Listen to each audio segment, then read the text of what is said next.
हरे कृष्णा। ओम नमः शिवाय। सबसे पहले आप सब भाई बहनों का धन्यवाद, क्योंकि आप सबकी ब्लेसिंग्स की वजह से मेरा जो मुझे कोल्ड एंड कॉफ था वो बहुत बेटर है। बहुत मीन्स उसमें इम्प्रूवमेंट है, काफ़ी हद तक ठीक है। तो मैं आप सबका धन्यवाद करती हूँ कि आप सबकी दुआओं से मुझे बहुत आराम मिला है। इसी प्रकार से आप सबके लिए दुआ करते रहिए, सबको जिसको बोलते हैं ना, दुआएं भेजते रहिए। तो आप देखेंगे कि संसार में चारों ओर कितनी सकारात्मकता आ जाएगी। और जब सकारात्मकता आती है तो खुशी खुद ब खुद आती है, और फिर जब खुशी आती है तो हमारी ज़िंदगी की जितनी भी रुकावटें होती हैं वो सब की सब खुद ब खुद ख़त्म होनी शुरू हो जाती हैं। हमारे लिए नए नए रास्ते खुलने शुरू हो जाते हैं। इसीलिए मैं पहले भी कहती थी, आज फिर कह रही हूँ कि दुआएं दो, खुद को भी दुआएं दो, लोगों को भी दुआएं दो। जो आपको गाली भी दे जाए तो उसको भी दुआ दे दो, वो आपका एक कर्म कटवा गया। तो इस प्रकार से मेरी एक आप बड़ी बहन मान लीजिए, या मेरी एक आप सहेली मान लीजिए, उन्होंने मुझे एक बार एक चीज़ बोली थी जो मैं कभी नहीं भूलती। उन्होंने मुझे कहा था कि अगर कोई आपको बुरा कह जाता है या गाली दे जाता है तो उसको दुआएं दे दो कि उसने आपका एक कर्म कटवा दिया। और इस बात को मैंने ऐसा स्वीकार किया है कि अब अगर कोई मुझे भला बुरा कहता है तो मेरे अंदर से कभी उसके लिए गलत भावना नहीं आती। और यही सब मैं आप सबसे भी चाहती हूँ कि आप सब भी जितना हो सके दुआएं बांटो, क्योंकि जो बांटोगे वही कुदरत आपको पलट कर वापस भेजेगी। ये यूनिवर्स का नियम है, हमारे ब्रह्मांड का नियम है कि जो दोगे वो कई गुना होकर आपको वापस मिलेगा। तो प्यार बांटो, खुशियाँ बांटो, दुआएं बांटो, और वही आप यूनिवर्स से प्राप्त करो। अब हम कथा पे आते हैं। कल हमने कथा में बात करी थी लकुलेश की। हमने लकुलेश की बात करी थी कि किस प्रकार से वो महल में जाकर जब भोजन अर्पण करना चाहता है महादेव को, अर्थात भोग लगाना चाहता है, तो उस समय वो अपना डंडा उठा लेता है और महादेव से यहाँ तक कहता है कि खा लो, वरना ये देखा है। और वहाँ के महाराज को गुस्सा आ जाता है और वो उसे कोड़ों की सज़ा देते हैं। और उसे जब कोड़े पड़ रहे होते हैं तब महादेव एक बैरागी सन्यासी के रूप में आकर उसकी सहायता करते हैं, राजा की मार से उसे बचाते हैं। और महाराज सब बताता है कि आप इन्हें अपना गुरु कह रहे हैं, आप कह रहे हैं कि ये महान भक्त हैं महादेव के, आप जानते भी हैं इन्होंने क्या किया। पहले इन्होंने माता पार्वती को दूर किया, फिर उन्होंने भोजन कराने के नाम पर, भोग कराने के नाम पर महादेव के ऊपर डंडे से प्रहार किया। आप इन्हें भक्त कहते हैं। तो महादेव ने कहा था, अरे अरे अरे, ऐसा किया उन्होंने, चलो मैं उनसे बात करूँगा।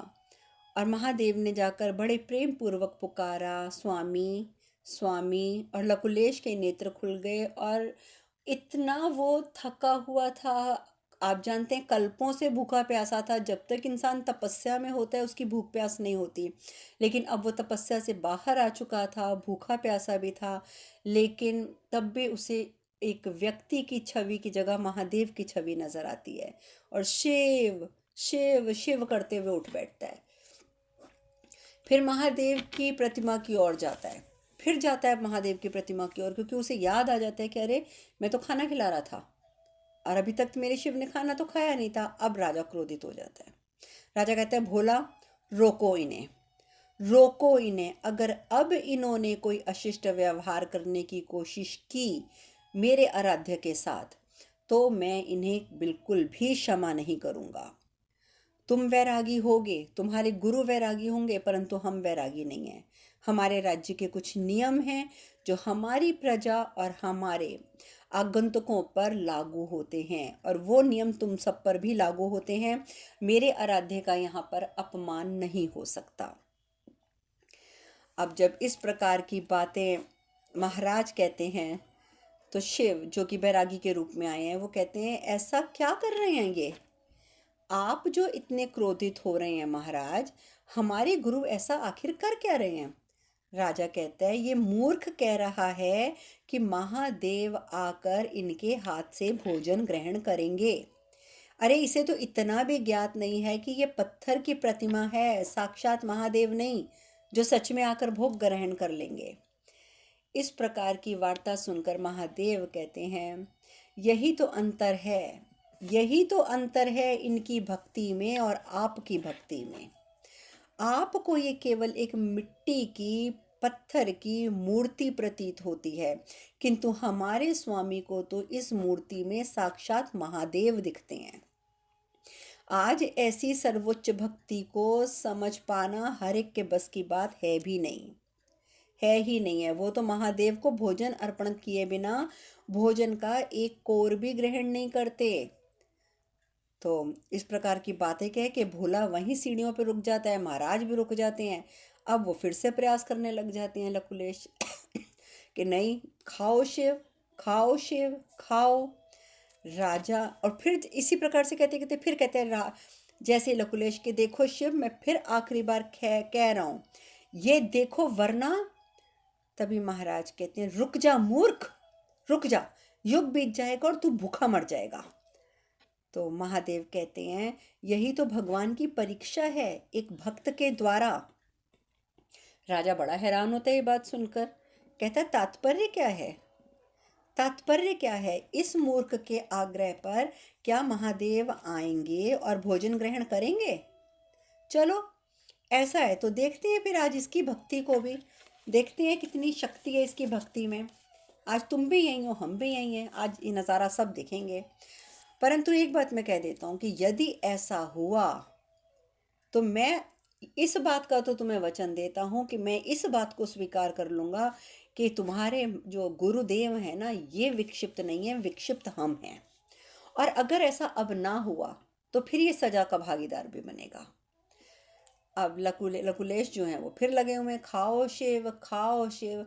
अंततः क्योंकि अब तो ये महादेव के भी, महादेव तो सामने उपस्थित हैं ही हैं वैरागी के रूप में, उन्हें भी ये प्रतीत हो रहा है कि उनके भक्त की बहुत बड़ी परीक्षा है। बेशक लकुलेश की बात को टालने के लिए महादेव ने ये कह दिया कि ये भगवान की परीक्षा है, परंतु ये सब ख्याल करते हुए महादेव आँखों से भोजन ग्रहण करते हैं। अर्थात होता ये है कि जैसे ही लकुकेश कहते हैं खाओ खाओ शिव खाओ, अंततः जो विग्रह होती है, सबको ऐसा प्रतीत होता है कि वो जो कौर उसके हाथ में था लकुकेश के, वो कौर उसके मुख, मतलब विग्रह के मुख में चला गया, यानी कि महादेव के मुख में चला गया। दूसरा कौर उठाया, दूसरा कौर भी खा लिया। सब अवाक, सब देखते रह गए। और लकुलेश वो तो इतना खुश, इतना खुश, मेरे शिव ने खा लिया, मेरे शिव ने खा लिया, अब मुझे तसल्ली मिलेगी, मेरे शिव ने भोजन ग्रहण कर लिया। राजा सहित वहाँ पर जितने भी लोग होते हैं, क्योंकि यज्ञ खत्म हुआ होता है, प्रजा और ब्राह्मण सभी भोज ग्रहण कर रहे होते हैं, सबके हाथ जुड़ जाते हैं। राजा तो यहाँ तक बोलता है, मुझे क्षमा कर दें महाराज, मुझे क्षमा कर दें, मैं अपने सीमित ज्ञान के कारण भक्ति को पहचान नहीं पाया। इनकी भक्ति के समक्ष मेरी भक्ति तो बहुत ही तुच्छ है। मुझे लग रहा था कि मैंने इतना पैसा खर्च किया, बड़े बड़े पंडितों को बुलाया, यज्ञ करवाया, हवन करवाया, और ये सब कुछ करवा के सबको भोज करवाया तो मैंने महादेव को प्रसन्न कर लिया। नहीं, महादेव ऐसे प्रसन्न नहीं होते। आज मुझे एहसास हो रहा है कि मेरी भक्ति कितनी तुच्छ है। महादेव जो कि योगी बैरागी के रूप में है, वो कहते हैं, स्मरण रहे राजन, स्मरण रहे। महादेव की भक्ति में सबसे महत्वपूर्ण है भाव, उनके प्रति भक्त का प्रेम।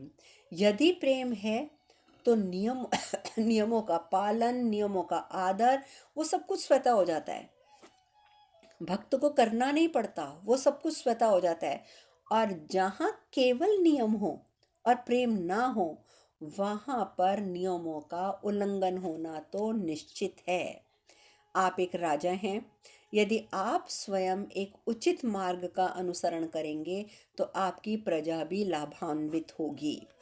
महाराज जब इस प्रकार के वचन सुनते हैं तो वो गदगद हो जाते हैं, वो हाथ जोड़कर कहते हैं, अवश्य महाराज, अवश्य। आपके द्वारा दिए गए महादेव के इस ज्ञान को मैं सदैव मन में रखूंगा और इसका पालन भी मैं करूंगा। अब मुझे समझ आया कि महादेव की भक्ति में क्या है महत्वपूर्ण। महादेव की भक्ति में भक्त का भाव महत्वपूर्ण है। अब इस प्रकार से भोजन ग्रहण करने के बाद, लेकिन देखिए, अभी भी लकुलेश ने भोजन खुद नहीं किया। महादेव को भोजन करा दिया और वो वहाँ से भोजन करा के चल पड़ते हैं। उधर माता पार्वती वो माता सरस्वती और माता लक्ष्मी को कैलाश पर आमंत्रित करती हैं। तो माता लक्ष्मी कहती हैं कि आपने हमारा आवाहन किया, क्या हो गया? तो माता पार्वती बताती हैं कि एक अत्यंत चुनौतीपूर्ण स्थिति उत्पन्न होने वाली है और त्रिमूर्तियों पर इसका भारी प्रभाव पड़ेगा, जो इस सृष्टि के लिए अत्यंत अत्यंत विपदात्मक सिद्ध हो सकता है। तो मैंने इसीलिए आप दोनों का आह्वान किया है कि हमें भी इस समस्या के बारे में विचार करना चाहिए। माता सरस्वती कहती हैं, देवी, ऐसा कौन सा संकट है जिसका समाधान त्रिमूर्तियों के पास नहीं है, जिसका समाधान त्रिमूर्तियां नहीं कर सकती? माता पार्वती कहती हैं, लकुलेश। और सब बताती हैं कि लकुलेश जो है वो कई कल्पों के बाद साधना से जागृत हुआ है और वो अभी भी पुराने समय में है, यानी कि सतयुग, जब सतयुग की शुरुआत हुई थी, ये तब का है भक्त। और कितने कल्प बीत चुके हैं, ये तपस्या में लीन था और इसी वजह से अब ये इस जो कुछ भी बदलाव आया है, परिवर्तन आया है, उसे वो स्वीकार नहीं कर पाएगा। और इसी बात को लेकर महादेव भी चिंतित हैं। और महादेव ने मुझे ये कहा है कि सती रहस्य का पुनर्कथन होगा। स्वामी ने तो ये भी कहा है कि इस स्थिति को टाला नहीं जा सकता। इसीलिए मैंने आप दोनों का आह्वान किया है कि अब हमें भी सोचना होगा कि हमें आगे क्या करना है। माता लक्ष्मी कहती हैं, किंतु ये तो असामयिक होगा, महादेव पुनः वैरागी बन जाएंगे। माता पार्वती कहती हैं कि स्वामी के हर रूप में, हर यात्रा में, हर रूपांतर में, हर अवतरण में मैं उनकी संगिनी रही हूँ, उनकी सहचारी रही हूँ। किंतु इस स्थिति में मुझे मेरी यात्रा के किसी और बिंदु पर लौटना पड़ेगा। अर्धनारीश्वरी और उनकी अर्धांगिनी होने के नाते हम स्वामी से विमुख नहीं हो सकते। ये पत्नी का धर्म भी है और शक्ति धर्म भी है। सिर्फ एक पत्नी का धर्म भी नहीं है, ये एक शक्ति धर्म भी है, क्योंकि आप जानते हैं कि माता पार्वती आदि शक्ति हैं। देवी सरस्वती कहती हैं, देवी, त्रिदेवों के मध्य जो अशांति व्याप्त होगी वो समस्त सृष्टि में उथल पुथल पैदा कर देगी और संभव है कि हम सबके पास पश्चाताप का ही एकमात्र उपाय शेष रह जाएगा। इसके सिवा हमारे पास कुछ भी शेष नहीं रह जाएगा। क्या आपको ऐसा नहीं लगता? क्या आपको ऐसा महसूस नहीं होता? माता लक्ष्मी कहती हैं कि इस कार्य में मैं आपकी सहचारणी तो नहीं बन सकती हूँ देवी पार्वती, किंतु हाँ, आंतरिक ऊर्जाओं से और मंगल कामनाओं से मैं आपका सहारा बनती रहूँगी और आपके लिए मंगल कामना सदैव करती रहूँगी। सरस्वती माँ भी कहती हैं कि मैं भी आपके लिए सदैव मंगल कामना करती रहूँगी। और दोनों देवियाँ वहाँ से प्रस्थान करती हैं। लकुलेश शिव शिव शिव करते हुए चलता जा रहे हैं, चलते जा रहे हैं, चलते जा रहे हैं। महादेव भी साथ साथ पीछे पीछे चल रहे हैं। तो गुरु बृहस्पति आदि जो सब ऊपर से देख रहे हैं, वो कहते हैं कि देवर्षि, लकुलेश को तो मतलब लकुलेश जो है वो तो महादेव का इतना महान भक्त है, और जब वो महादेव का इतना महान भक्त है तो महादेव का उनके साथ चल रहे हैं, तो उसे ये ज्ञात क्यों नहीं हो पा रहा कि उनके साथ चलने वाला भोला जो है वो कोई और नहीं है, स्वयं महादेव हैं, जिनके दर्शन हेतु वो तड़प रहा है और वो उसके साथ साथ चल रहे हैं। नारद मुनि कहते हैं, नारायण नारायण देवगुरु, लकुलेश के लिए महादेव का केवल एक ही स्वरूप ही सत्य है और केवल एक ही उनका स्वरूप है, और वो है उनके वैरागी शिव का स्वरूप, जिसे उसने अपनी तपस्या आरंभ करने से पूर्व देखा था। और किसी रूप को वो सत्य मानता ही नहीं है। अब वो देख भी नहीं पा रहा, उसे अनुभूति भी नहीं हो रही कि महादेव उसके साथ साथ चल रहे हैं, क्योंकि उसके मन में है कि महादेव तो एक बैरागी हैं। वो तो ये भी नहीं जानता कि महादेव अब तो गंगाधर भी हैं, महादेव तो अब पार्वती नाथ भी हैं, महादेव तो अब वो क्या बोलते हैं, चंद्रशिखर भी हैं, चंद्रमा को धारण करते हैं। उसे तो कुछ भी ज्ञात नहीं है, उसे तो सिर्फ एक ही बात ज्ञात है कि पूरे शरीर पर भस्म मली हुई कैलाश पर, या कैलाश की सीमा पर जो शमशान है, उस शमशान में बैठा एक बैरागी शिव। वो अगर जानता है तो बस उसी शिव को जानता है, उसी शिव को पहचानता है, उसी स्वरूप को मानता है, और वही स्वरूप उसके लिए सत्य है। जो गुरु बृहस्पति होते हैं, कहते हैं धन्य है लकुलेश और धन्य है महादेव, कि जो लकुलेश के पीछे पीछे खुद भी चलते जा रहे हैं।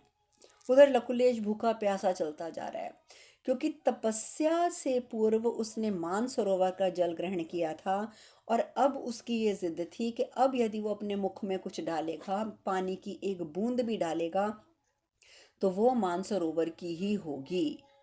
वो मानसरोवर के अलावा और कोई जल अपने मुख में नहीं डालेगा, नहीं डालेगा, नहीं डालेगा। उसे चला नहीं जाता, उसका सिर घूमने लग जाता है भूख और प्यास से। महादेव जो कि भोला के रूप में पीछे पीछे चल रहे हैं, वो उससे प्रार्थना करते हैं कि स्वामी थोड़ा जल ग्रहण कर लो, थोड़ा जल ग्रहण कर लो।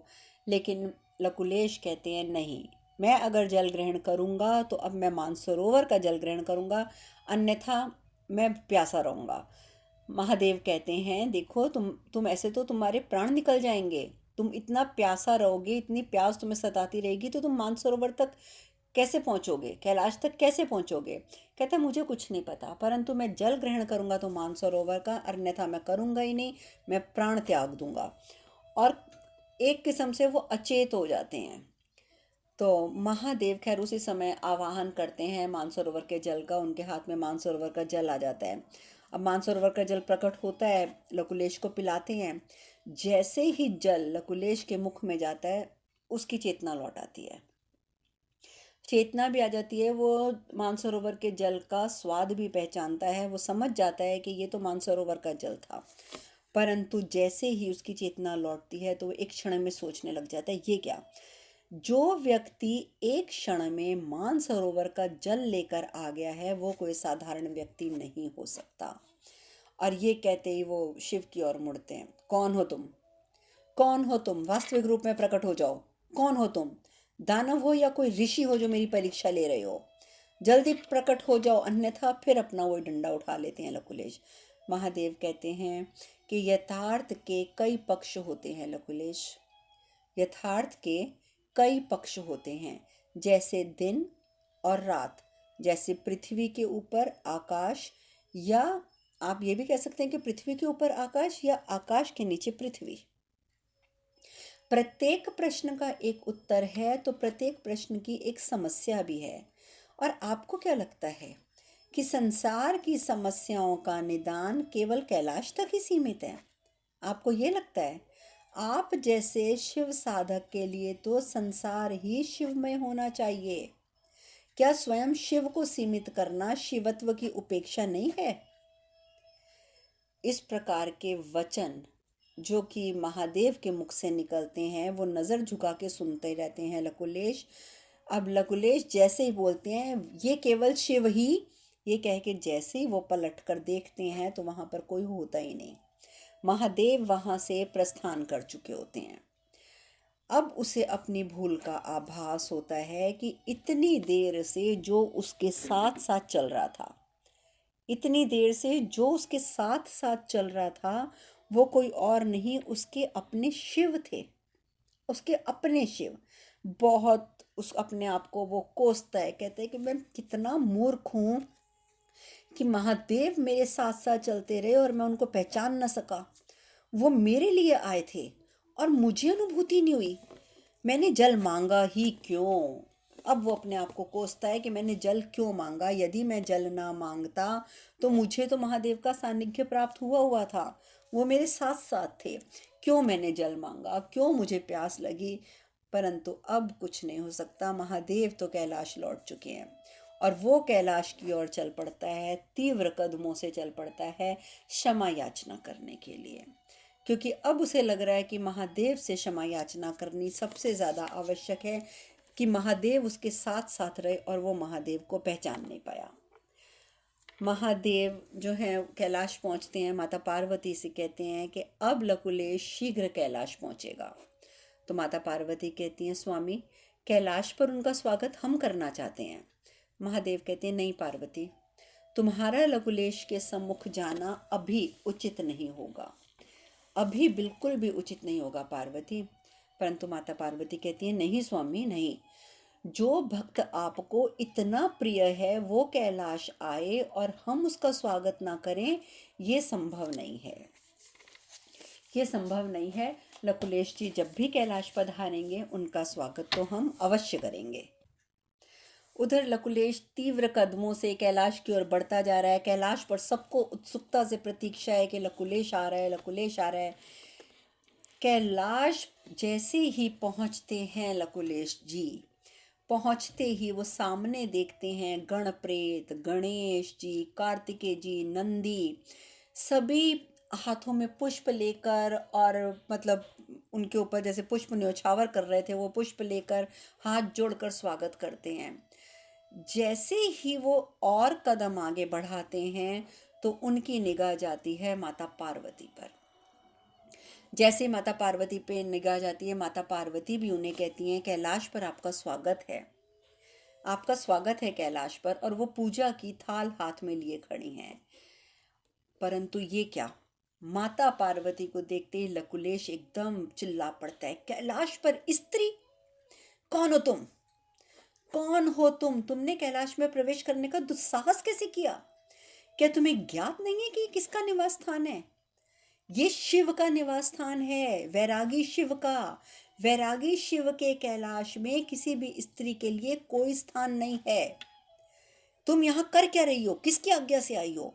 सब स्तब्ध रह जाते हैं, सब स्तब्ध रह जाते हैं। लेकिन अब वो बोलें तो क्या बोलें, वो तो क्रोधित इतना हो जाता है लकुलेश, प्रस्थान करो यहाँ से, प्रस्थान करो, निकलो यहाँ से। क्रोध तो सबको बहुत आता है, लेकिन आप जानते हैं कि सब तो अपने क्रोध पर काबू पा लेते हैं, परंतु कार्तिकेय जी बेशक इतने वर्षों तक ये सब कुछ देख कर अपना आत्मविश्लेषण करने आए हैं, पर क्रोध तो उन पर अभी भी हावी हो जाता है। वो एकदम क्रोध में आ जाते हैं। क्रोध में आते कहते हैं, कदाचित आपको ज्ञात भी है कि आप बात किससे कर रहे हैं। परंतु माता पार्वती उसी समय कार्तिकेय जी को आंखों ही आंखों से इशारा करके रोक देती हैं कि कार्तिकेय चुप। और साथ ही वो कहती हैं कि आप चिंता मत कीजिए, मैं भी आपकी तरह एक शिव भक्त हूँ।